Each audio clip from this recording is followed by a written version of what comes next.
Managing financing. You've planned well for your business's growth. You've considered your financing options carefully before making a decision. Still, one day you might find yourself dealing with more debt than you planned for.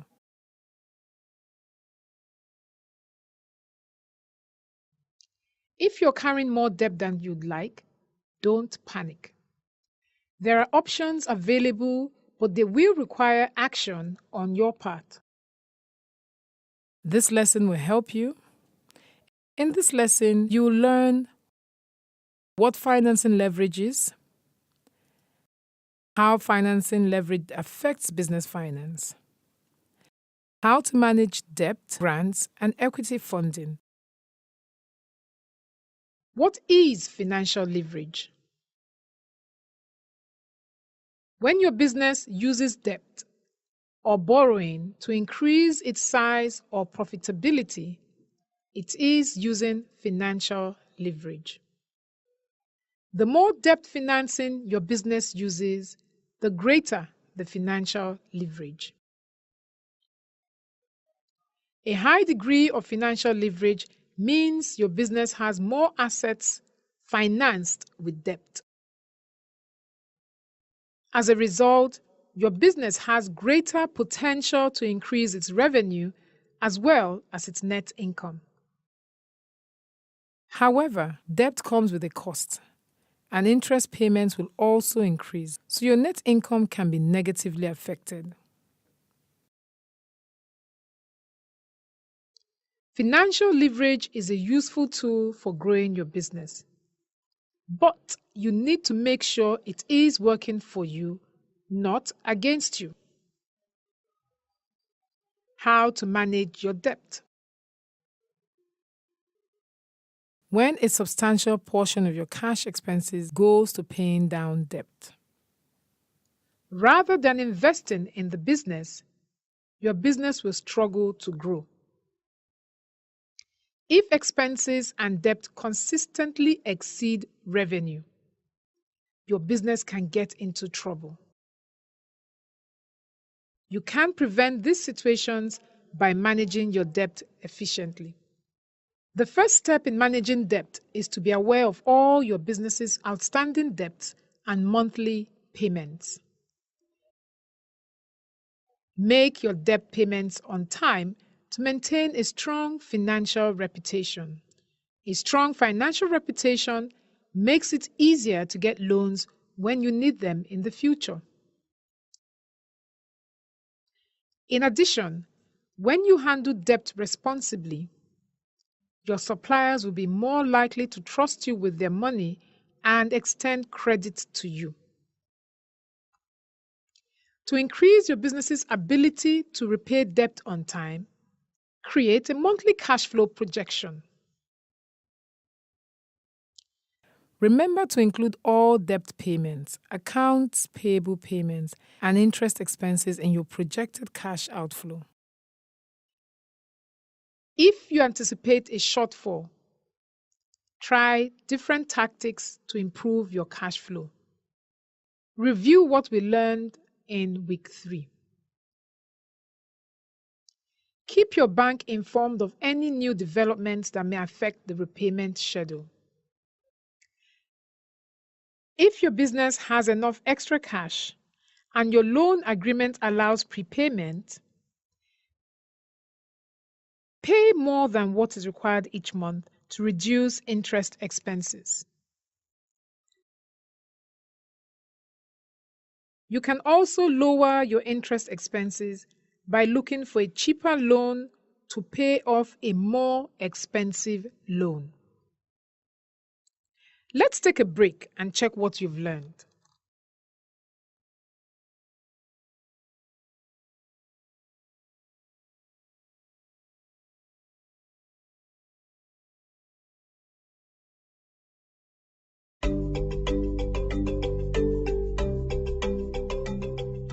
Managing debt when facing financial difficulties. If things don't turn out as you expected, and your business faces a sudden shortfall, What should you do? First, prioritize your payments.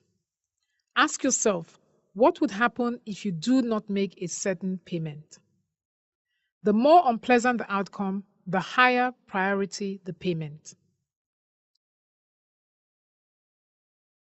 Payroll is usually the highest priority because if your people aren't getting paid, they have no incentive to work. And if they are not working, they aren't generating revenue to help you pay off the rest of your debt. Your top suppliers and business partners should be second priority. If they stop supplying you, your production will be interrupted. Avoid losing valuable goodwill with your most loyal suppliers and business partners. Operating costs, such as rent and utilities, are probably next. You need to pay these bills to keep running your business. Next would be any overdue payables. If you don't pay, your credit score will be impacted, which will affect your ability to borrow money in the future. Next is secured debt.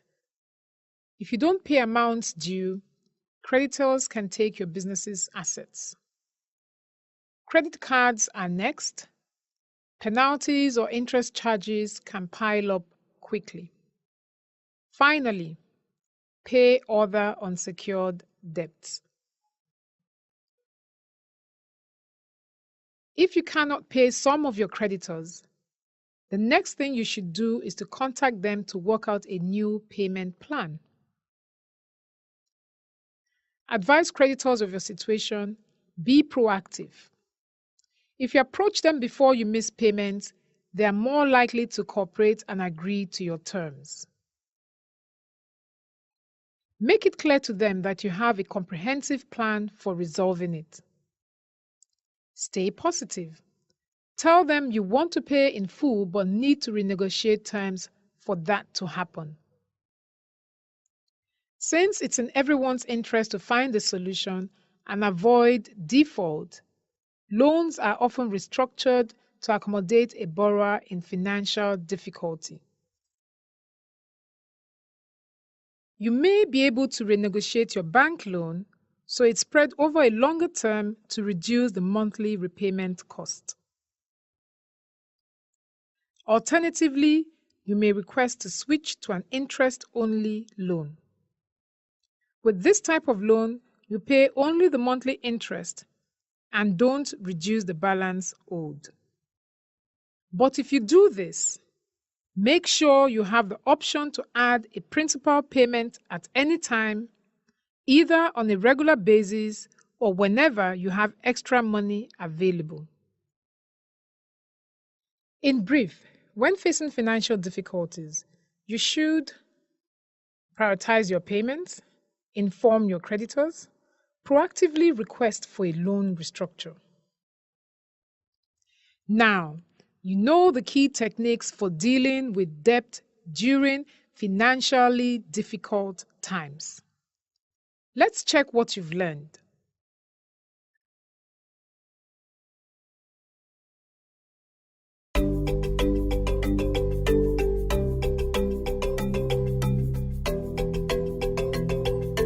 Managing grants and equity funding.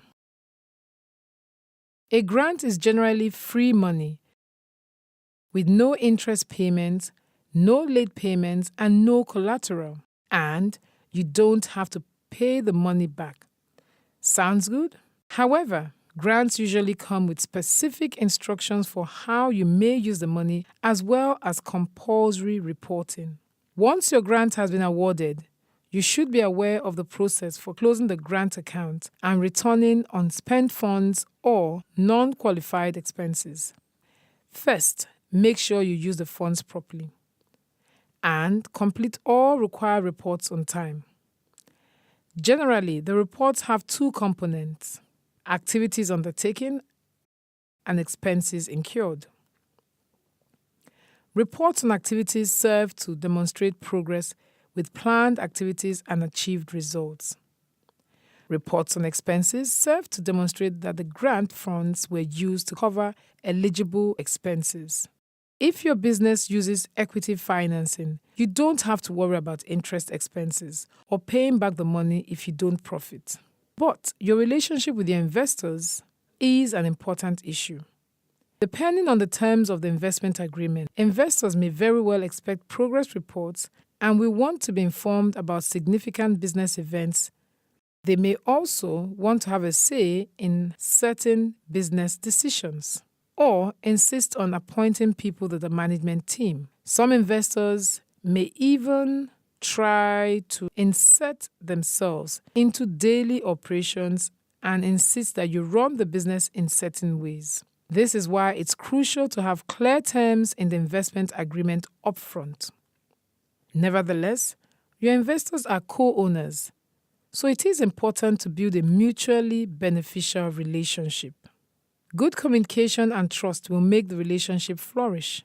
Make sure your investors get all relevant information in a timely manner and include them in important decisions.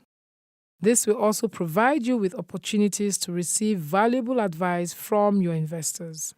Your investors have legal rights in the business. When making business decisions, always take into account your investors' interests, even if they may not be ideal for you personally. If a dispute arises between you and the investors, try to negotiate for a solution first, rather than looking just at who is right or wrong from a legal standpoint. If negotiation fails, follow the dispute resolutions stipulated in the investment agreement. Again, it's crucial to be sure ahead of time that the investment agreement addresses the issue of dispute resolution clearly and comprehensively. Summary. You have learned about financial leverage and how it can affect your business, and also about best practices for managing debt and actions to take when facing financial difficulties. You can now feel more confident taking on external financing to implement your growth plan.